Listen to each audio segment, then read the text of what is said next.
Hare Krishna. So we'll continue our discussion from the second chapter, verse 22 of the Bhagavad-gita. Vasamsi jirnani yatha vihaya navani grunati naroparani tatha sharirani vihaya jirnanya anyani samyati navani dehi. As a person puts on new garments, giving up old ones, the soul similarly accepts new material bodies, giving up the old and useless ones. So Krishna over here is explaining the relationship between the body and the soul by using a very relatable analogy. So we all have experience of changing clothes. At some point when the cloth becomes old or soiled, then we give up that old cloth and wear a new one. So this is essentially the process of transmigration. That when the body becomes old, then the soul gives up the body and takes on the new body. So this is also the first time that Krishna speaks about the process of transmigration. Right? Earlier on he was talking about the nature of the body and that of the soul. Now he's talking about how the soul changes body. And of course this is predicated on the prior understanding. Unless one understands the permanence of the soul and the temporary nature of the body, one will not understand the fact that the eternal soul at various points of time has changed into new bodies. In order to further explain the process of transmigration, Krishna also speaks about Paramatma. Srila Prabhupada speaks about Paramatma. Krishna will actually speak about Paramatma much later in the 6th chapter when he talks about Astanga Yoga. Srila Prabhupada gives us a quick sneak preview, and he quotes the Mundak Upanishad and the Svetashvatar Upanishad, where the soul and the super soul are described as two friendly birds that are sitting on the branch of the same tree. One bird is busy enjoying fruits on the tree, and the second bird is observing the first bird. So the bird that is busy enjoying the fruit is the jiva, and the bird that is observing is the Paramatma.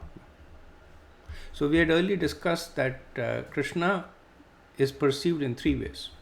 As a person, the original Swayam Bhagwan, the personality of Godhead. He is perceived as Brahman, the all-pervading energy. And he is also perceived as a Paramatma, which is innumerable expansions of Krishna accompanying the Jiva. Now, one may question that what is the need for the Paramatma? And the answer will also appear later on, that the Jiva by nature is completely spiritual.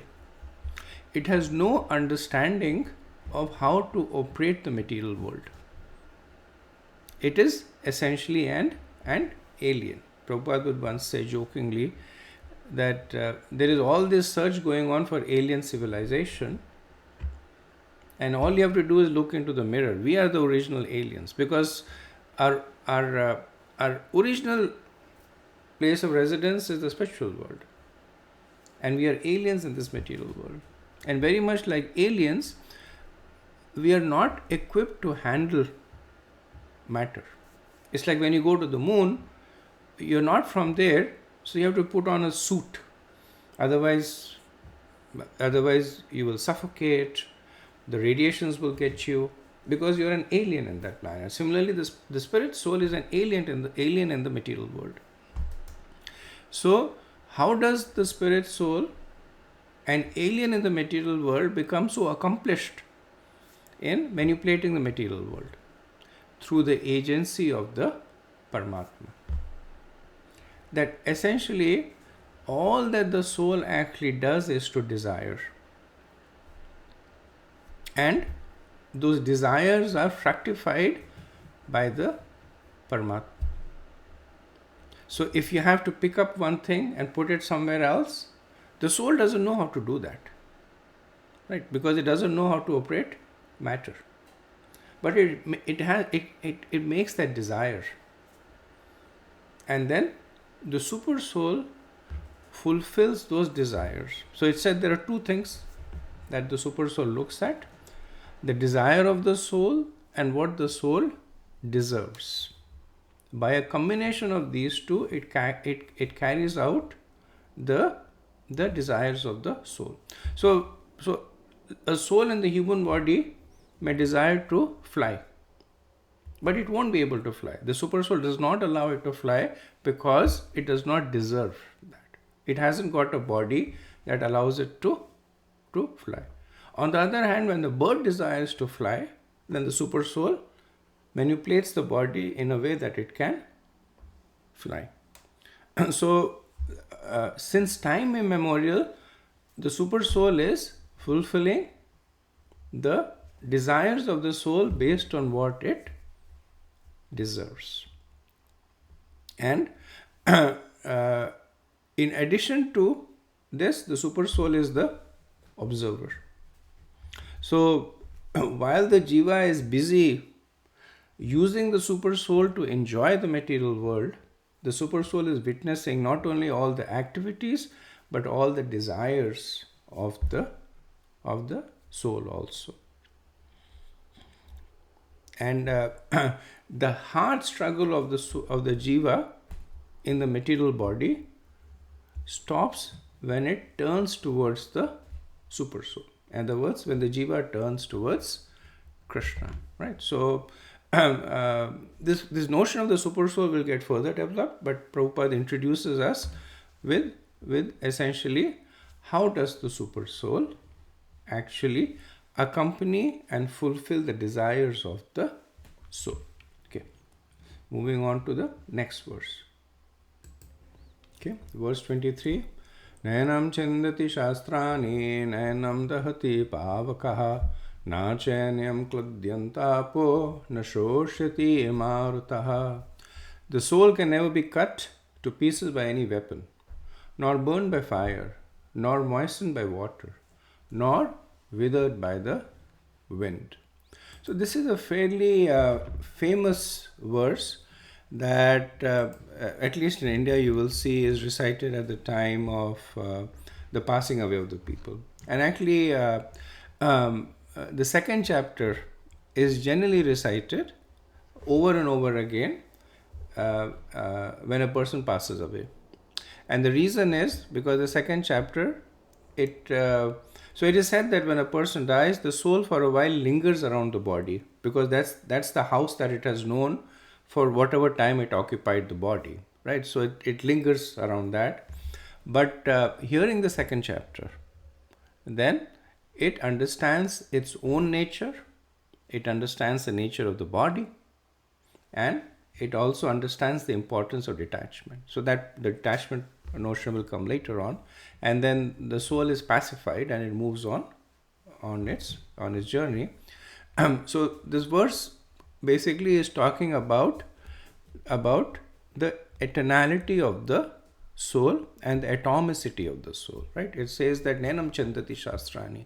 So Arjun is a warrior, and in this battlefield he's going to be using several kinds of weapons, right? So so the understanding is that weapons are of two kinds: astra and shastra.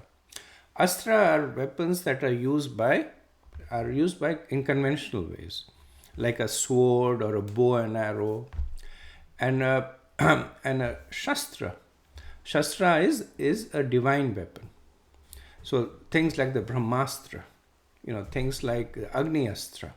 So these are weapons that are accompanied by or activated by Vedic mantras.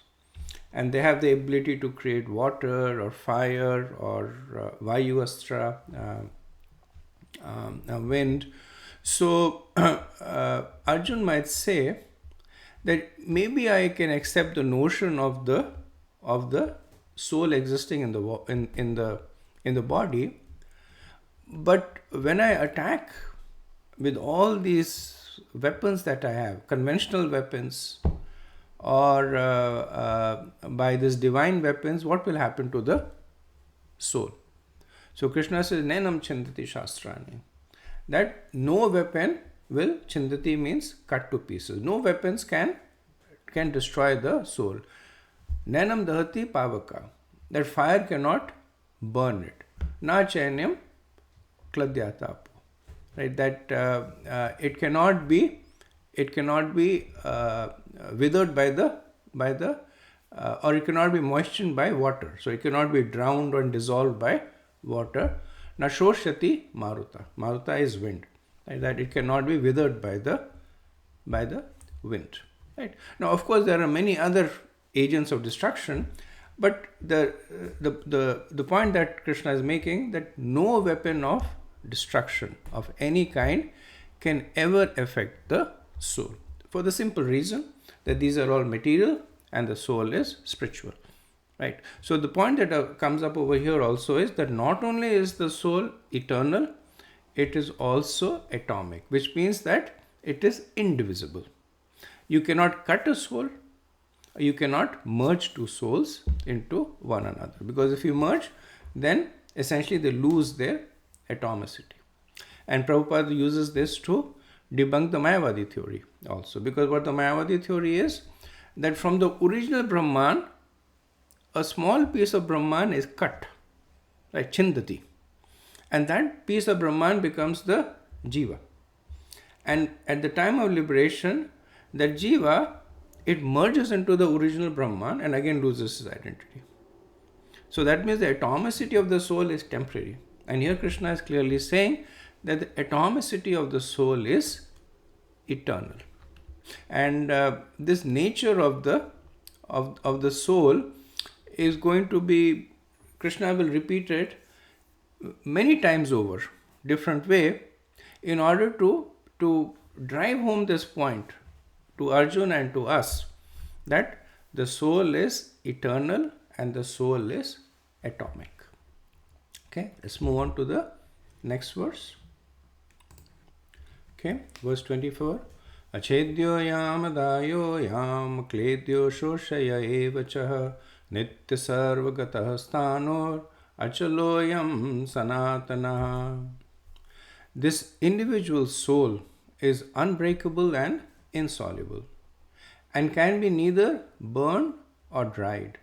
He is everlasting, present everywhere, unchangeable, immovable, and eternally the same. So further characteristics of the soul are described, which are essentially all predicated on this root characteristics of the soul being atomic and eternal. Right? So the same characteristics are being described through different manifestations to reinforce the understanding of the nature of the soul. So it said that the soul is uncleavable. Uncleavable means that it cannot be cut, right? Achedyo. That you cannot, by no means can you take one soul and cut it and make it two souls. Right? Again, this negates the Mayavadi understanding of the Brahman being cut to make the soul. Right? It's not supported by the scriptures. Then unburnable. Right? It's said that it's unburnable, insoluble, indesicable. So same points, that by fire, by water, by weapon, it cannot be affected. Right? And Krishna says that evacha. So eva is in Sanskrit means emphasis, that absolute indeed. So all the preceding adjectives, achedyoyam, adhayoyam, akledyo shoshaya, evacha, means that have no doubt. Certainly, these are the characteristics of the soul. Right? Then the soul is called sarvagata. Sarvagata means that it is situated everywhere. And there are two understandings of this phrase. One is that it is situated in all kinds of body. Right? There are certain religions that ascribe the soul only to the human body. And they say animals don't have souls, plants don't have souls, and they use that as a justification to kill animals or, whatever they want to do, because they say, well, they don't have a soul. Only the humans have a soul. Right? But Bhagavad-gita clearly says sarvagata, that all kinds of bodies, that of the demigods, everybody from Brahma to Surya, Chandra, Vayu, all the demigods, all the human beings, all the animals, all the plants, sarvagata. They have a soul, and the soul occupies the body based on its karma. And again, that will be explained later on. Sarvagata also means that the soul is existing everywhere. So it's not that only in a particular part of the universe the soul exists. It's not that only in the material world the soul exists. Right? The jiva is there everywhere. It's there on the earth planet, on the other planets. It's there in the water. It's there in the fire. It's there in the desert. It's there on the other planets. The body may be different, but the soul is sarvagata. And then it is nitya sanatana. Same, they are both synonyms. Nitya means eternal, sanatan means eternal, right? And the acharyas say that there is no fault in repetition, because these kinds of repetitions are used for emphasis. So just like there is repetition across verses, and pretty much till verse 30 you will see this repetition coming, there is no fault of repetition even within the verse.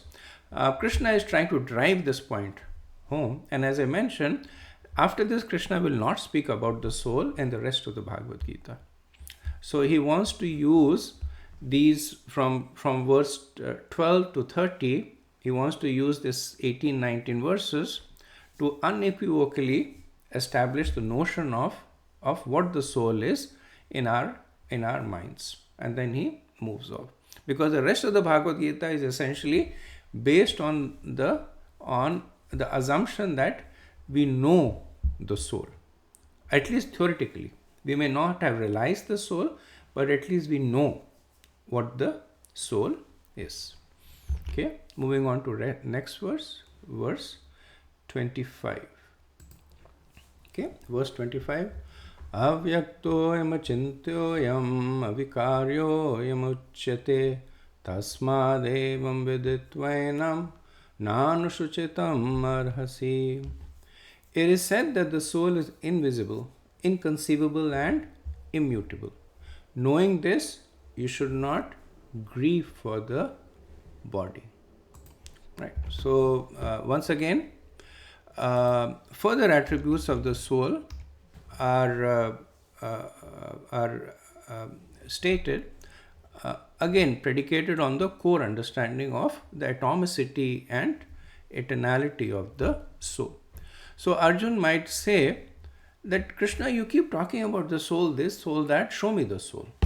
Right? And Krishna basically in this verse says that avyakta. Avyakta, English is translated as invisible.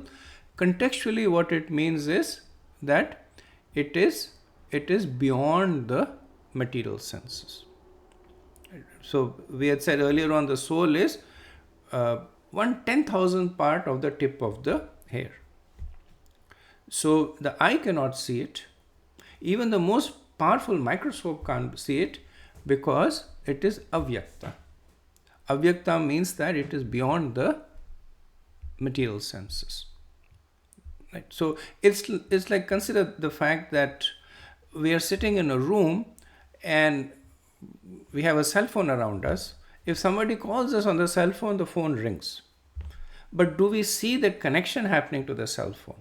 Right? Do we see whatever the microwaves that are coming, the radioactive rays that are coming from the cell phone station to the device is somehow activating it, and then the phone rings. Now, when the phone rings, it is vyakta. We can see that now. Our ears can hear it. It lights up. Our eyes can see it, but we cannot see what is behind it. But by the fact that the phone is ringing, we can understand that it is connected by something that is avyakta. Right? Now again, this is an analogy. Someone can say that yes, by certain devices I can see the radiation, which is true.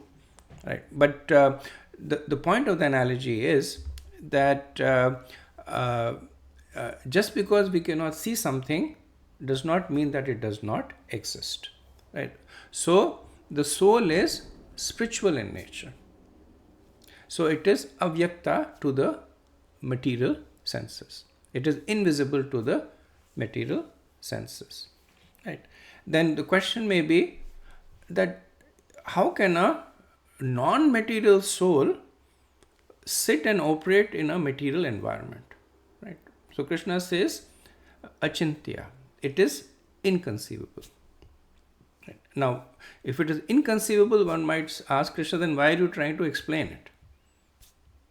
But the point is that it is inconceivable by empiricism, through empirical means.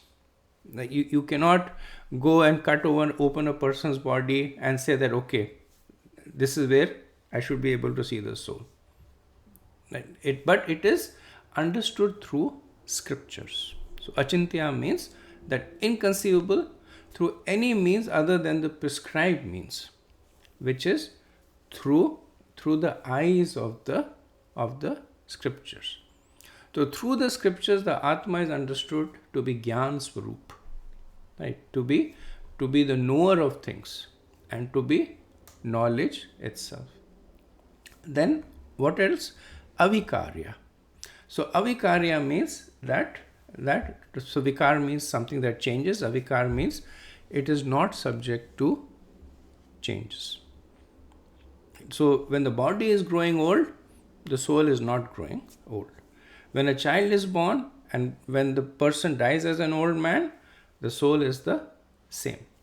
When the soul goes from the body of a man to a demigod or to an animal or a plant, the soul is the same. Avikar. The vikar of the soul does not change. Right? So Srila Prabhupada, he once again makes this point that because the soul is avikari, Krishna is clearly saying that there will never be a time where the individuality of the soul will be compromised. So there will never be a time when the soul will merge, or there will never be a time when the soul will be cut. Right? So once again, negating the Mayavadi doctrine of the soul coming from the Brahman and merging back into the Brahman. Okay. Next verse 26. Okay, verse 26. Atha chainyam nityajatam nityam va manayase mritam tathapi tvam mahabhavo nainam so chitam arasi. If, however, you think that the soul or the symptoms of life will always be born and die forever, you still have no reason to lament, O mighty armed. Right? So this is a very interesting verse because it is essentially presenting an opposite point of view. Right? In the preceding verses, Krishna has repeatedly made the point that the soul is eternal and atomic. Right? Now he is presenting an opposite point of view, and this is essentially a debating technique that when people are expert debaters, then not only do they argue from the perspective that they are presenting, they also take the opposite position and argue from that for the same conclusion. So Krishna is trying to motivate Arjun to fight. So far, he was motivating Arjun to fight with the understanding that the soul cannot be killed. The soul is eternal. It can never be killed. Right? Now he is taking the opposite point of view, saying that atacha. So atacha means a postulate, that if also, if however, if also, that however, or supposition that you take a contradictory perspective. What is the contradictory perspective? That the soul is not eternal, it is temporary. Then also there is no reason for you to fight. Why? Because Arjun is giving all his reasons based on the fact that the soul is eternal. That is why he's talking about sins. Like when he says that I will be contaminated by the sins. Now, if Arjun is killed and Arjun ceases to exist, where is the question of sins? The question of sins is there when there is also acceptance of the notion that the soul carries the burden of sins from one life to another. Right? And the same thing Arjun is saying, that I would be killing Bhishma and Drona. But then if Bhishma and Drona are simply a bag of chemicals, Srila Prabhupada uses this word, they're simply a bag of chemicals that have somehow fortuitously come together to create sentience, and that could eventually decompose, then where is the fault in decomposing a bag of chemicals that anyway is decomposing?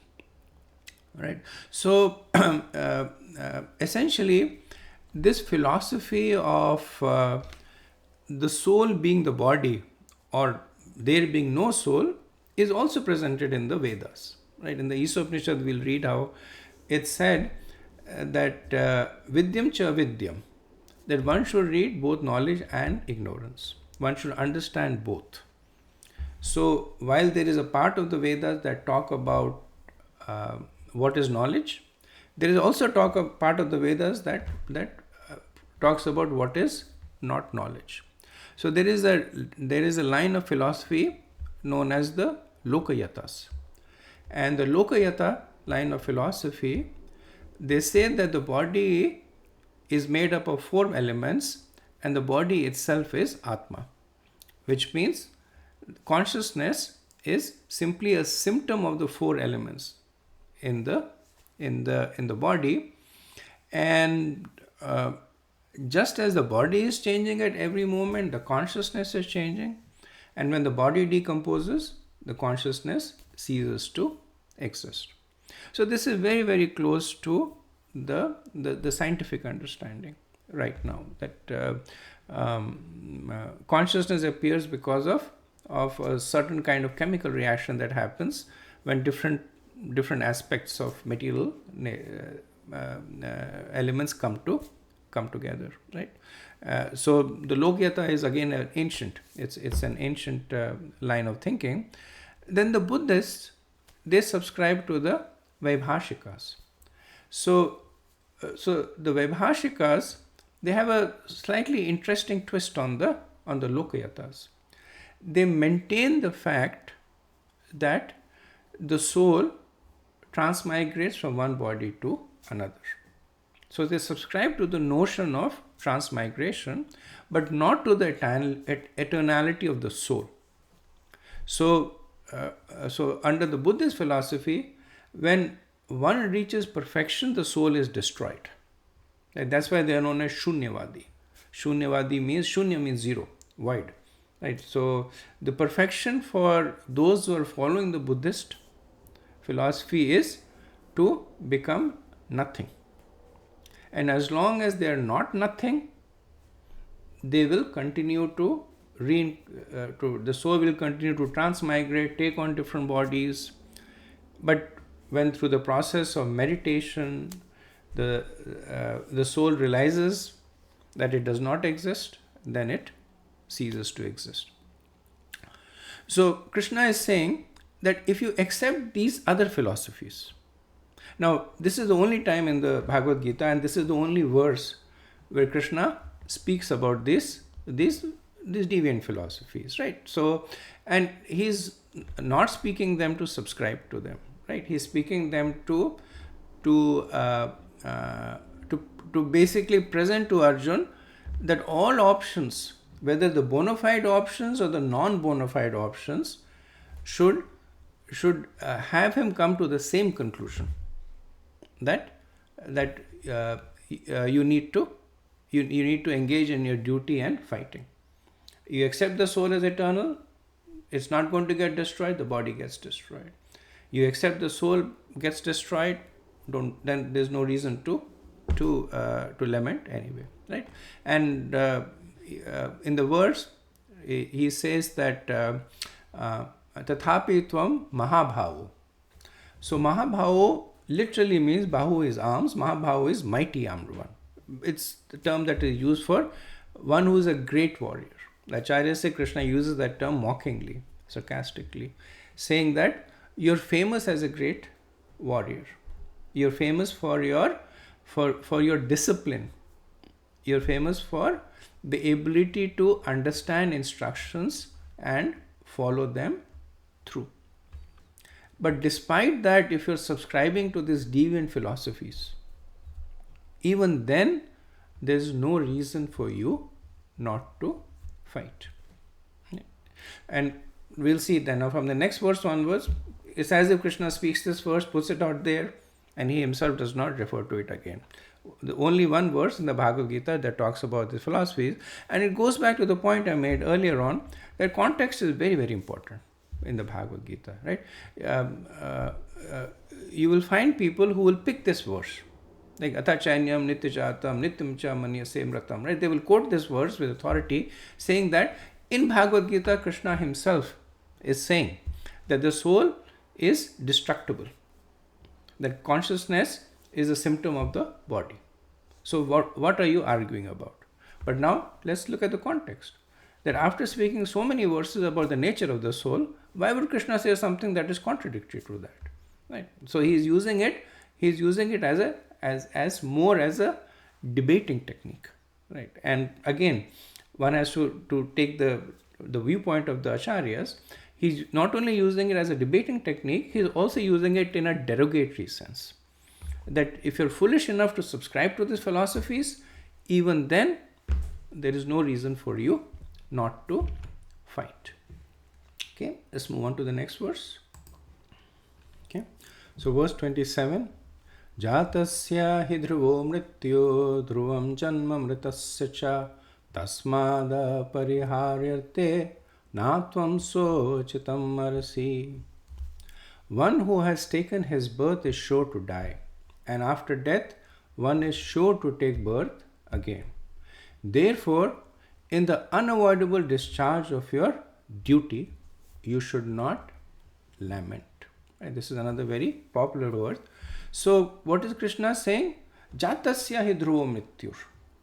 That one who takes birth is sure, definitely going to die. In the material world, there is nobody immortal. There are so many demons like Ravan and Hiranyakashipu. They performed severe austerities with the single purpose of immortality. And when Brahma was to come to give them benediction, they would say, make me immortal. And Brahma says, sorry, no can do. In this material world, nobody is immortal. Even I am not immortal. I die. So how can I give you the boon of immortality? So jatasya hi dhruva mrityur dhruvam janma mritasya cha. So whoever has taken birth will die, and whoever has died will take birth again. Right? So this cyclicity of reincarnation is established over here. So Gautam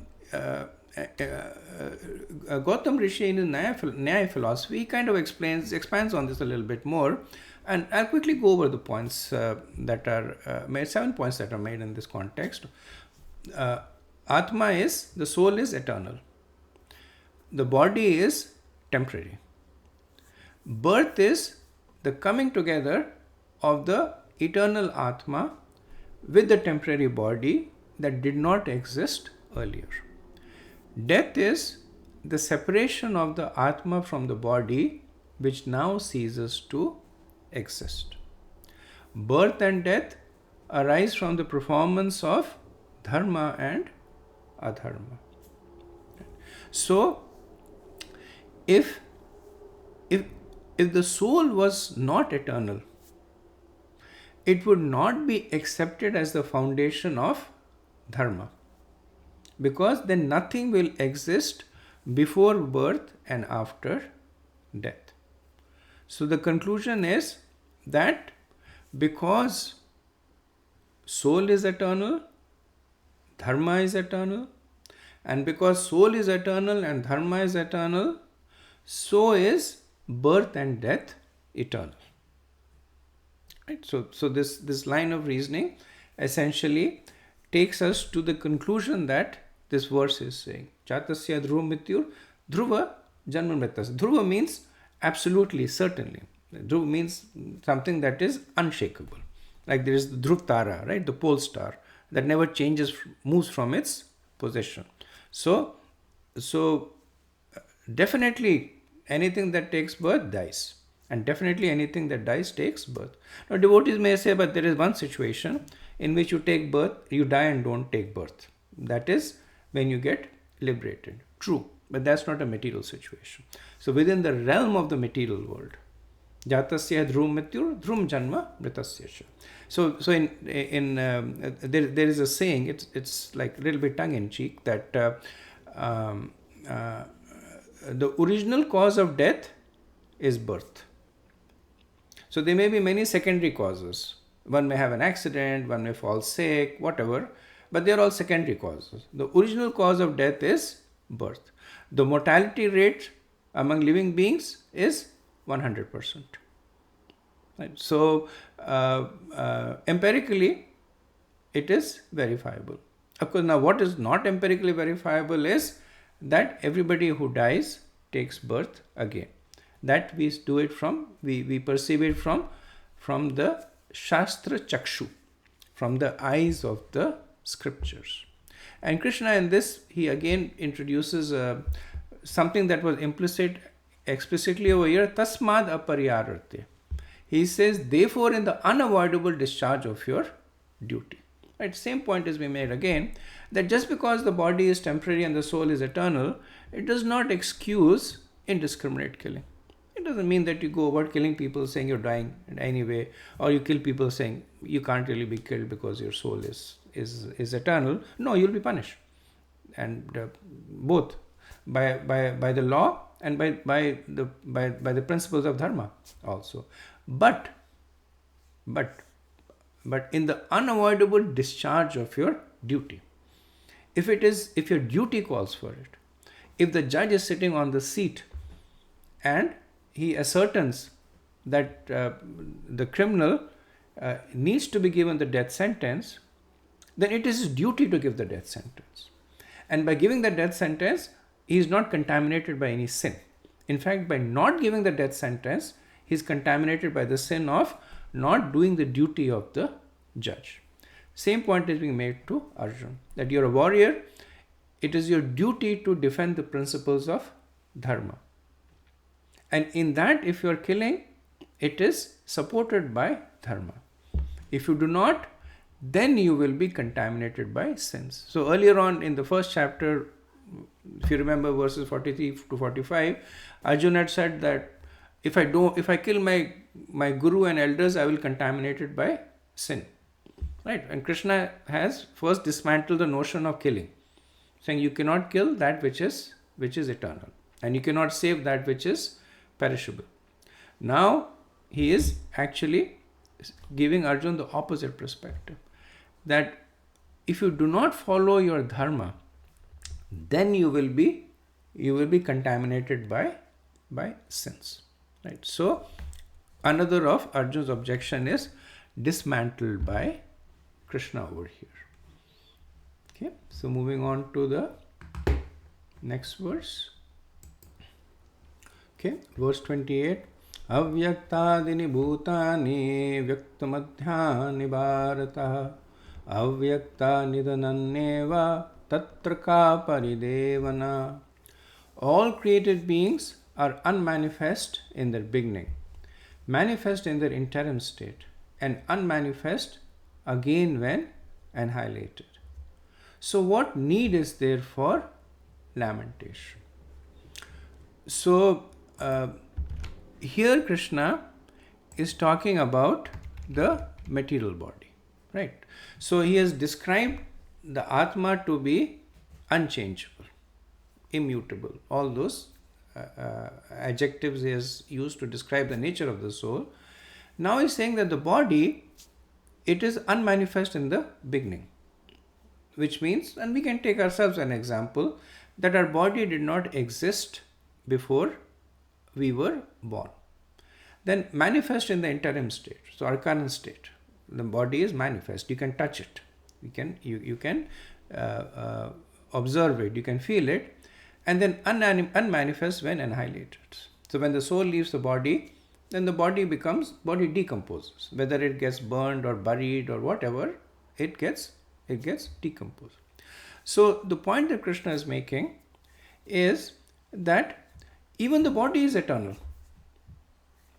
The elements of the body exist whether it is in an unmanifest, interim or manifest state. The body essentially is the elements coming together. But the elements are not created when the body comes together.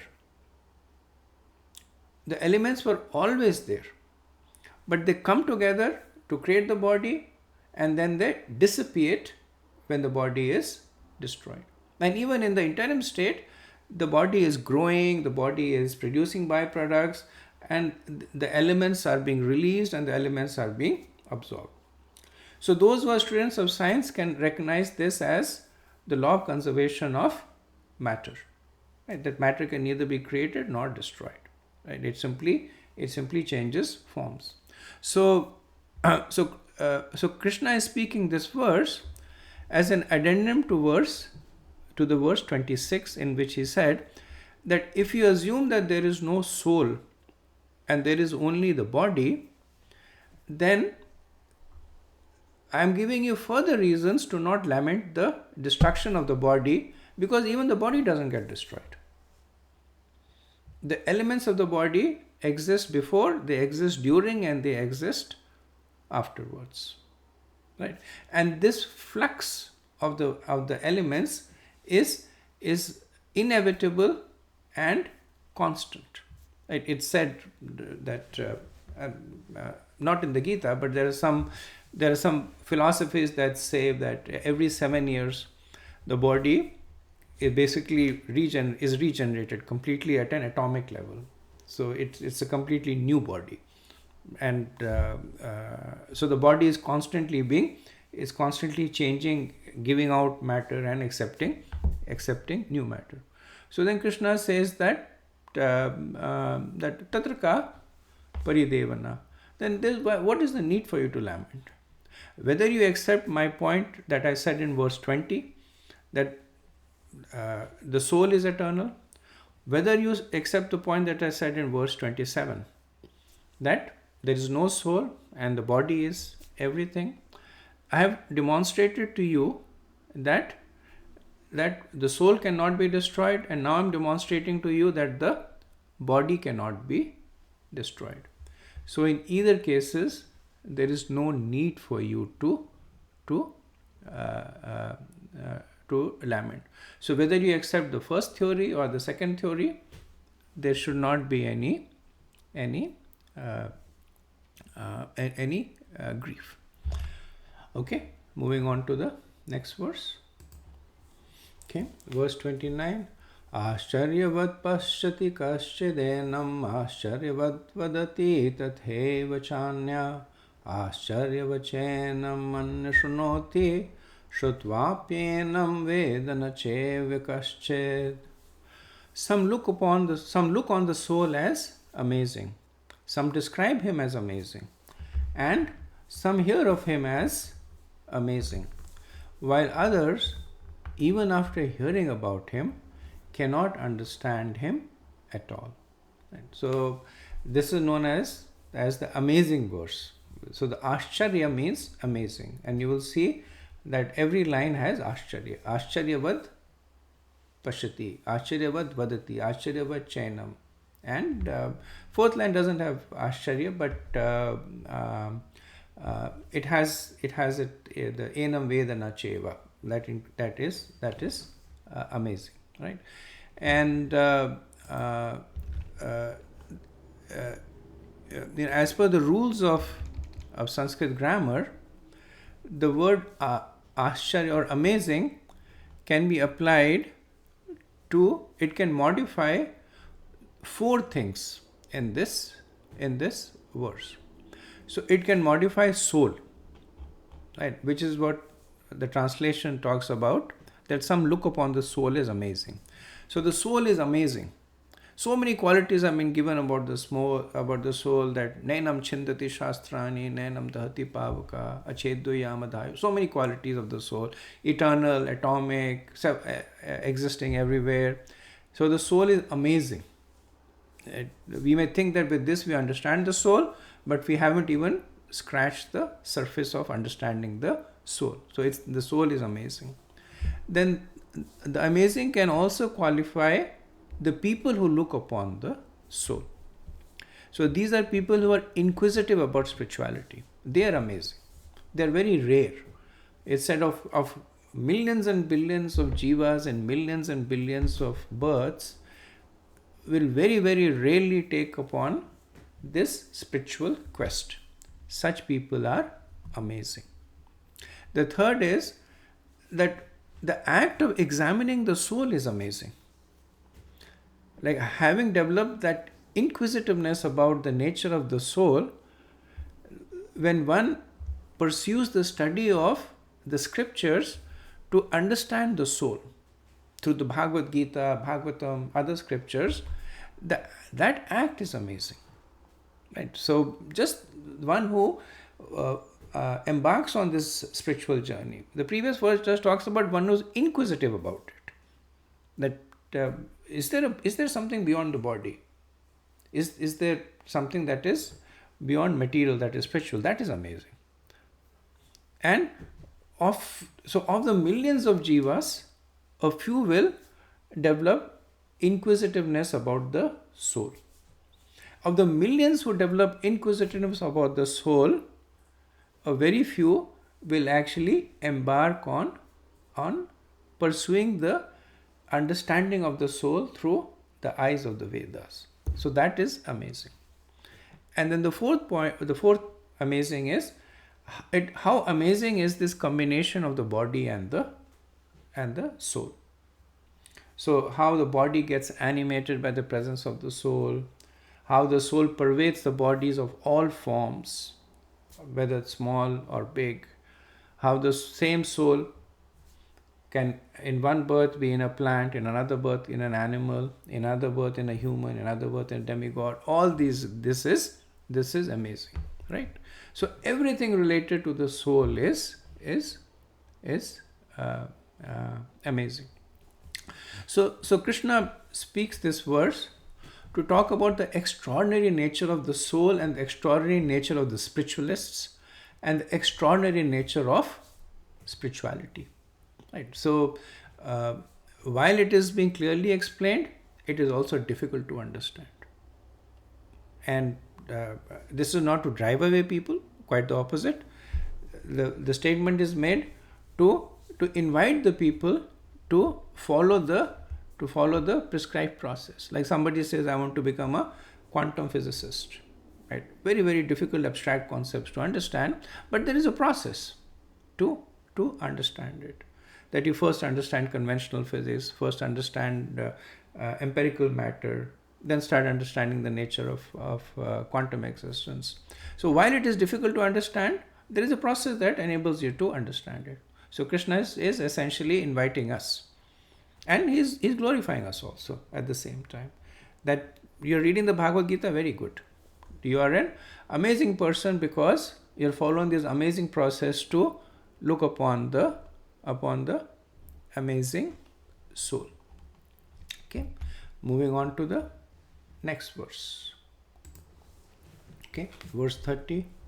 Dehi nityam avadhyoyam dehe sarvasya bharata tasmat sarvani bhutani natvam sochitam arasi. O descendant of Bharat, he who dwells in the body can never be slain. Therefore, you need not grieve for any living being. So this is the last verse in this section of Sankhya. This is the last verse in the section that gives us knowledge of the soul. And it's a summary verse. So Arjun might say to Krishna, just tell me what should I do? Right? So Krishna is basically now saying that he who dwells in the body can never be slain.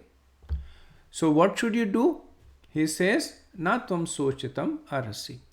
That there is no reason for you to lament. And if you remember that in the 28th verse, Krishna used exactly the same phrase.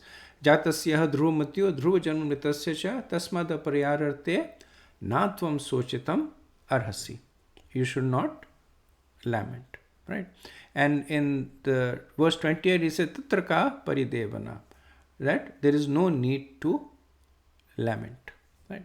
So because all of Arjun's confusion, all of Arjun's dilemma is coming out from his lamentation. His lamentation is anchored on the basis of a material conception of one's existence. Right? So Krishna is saying, having understood the nature of the body and the soul and the relationship, there is no need for you to lament. Right? So this phrase over here, therefore you need not grieve for any living being, it is not promoting callousness. It's not promoting stoicism. It's not saying that do not grieve at killing or do not grieve when anybody is killed. And again, Sanskrit is a lot more nuanced than English is. So in translation, there are some of those nuances that are lost. Like even in Hindi, for those of you who speak Hindi, you can address somebody as tum, you can address somebody as aap, or you can address somebody as tu. Now all these three things will translate to you. What are you doing? So they all translate to the one English word, but in Hindi there are nuances. That aap you use to address somebody who is elder to you. So it has this connotation of deference, of respect. Tum is familiarity, of addressing somebody at an equal level. And tu, there is a derogatory connotation to that, or you use it out of extreme affection to somebody who is younger to you, who is whom you have a lot of intimacy, right? So when these words are used in the native language, then they also carry with them these subtle nuances. But when they get translated to another language, then it is difficult to carry these nuances through. So here Krishna in Sanskrit, he is saying, na tam sochitam arasi, do not grieve. But actually what it means is that do not get bewildered by grief. Right? So Krishna is not promoting hard-heartedness. Krishna is not saying, okay, let people die, we what. So for instance, in Mahabharata, when Abhimanyu was killed, Arjun's son, then it's not that Arjun said, oh, okay, his soul is eternal, his body is temporary, no worries, he's dead. We see that Arjun did grieve. He was crying, he was angry, he took a vow that he will avenge the death of Arjun, kill Jayadratha. So Krishna didn't say to them, come on Arjun, I just told you that the soul is eternal, body is temporary, why are you grieving? Right? I told you, natam sochitam arasi. But that's not Krishna is saying. Right? He's not saying that one should become deprived of the quality of compassion. One should not be deprived of the quality of empathy. But what Krishna is saying, don't be bewildered by the grief. So when Abhimanyu was killed, then Arjun grieved, but he did not give up the pursuance of his duty.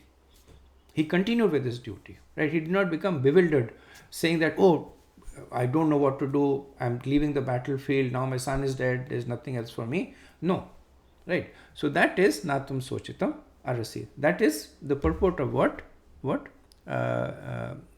Krishna is saying. So in this section of Sankhya, that starts from verse 12 and ends in 30, Krishna makes 4 points. He talks about the nature of the body. He talks about the nature of the soul. He talks about the relationship between the body and the soul. Essentially, he talks about transmigration. And he talks about qualifications to see the truth in verses like 14, 15, 19, and 21, which essentially is accepting Shastra Chakshu, is accepting the authorities of the learned and accepting the authority of the scriptures. Okay, so with this, the Sankhya part ends. The next part essentially will now talk about karma, and we will cover that next time. So thank you very much. Hare Krishna. All glories to Srila Prabhupada.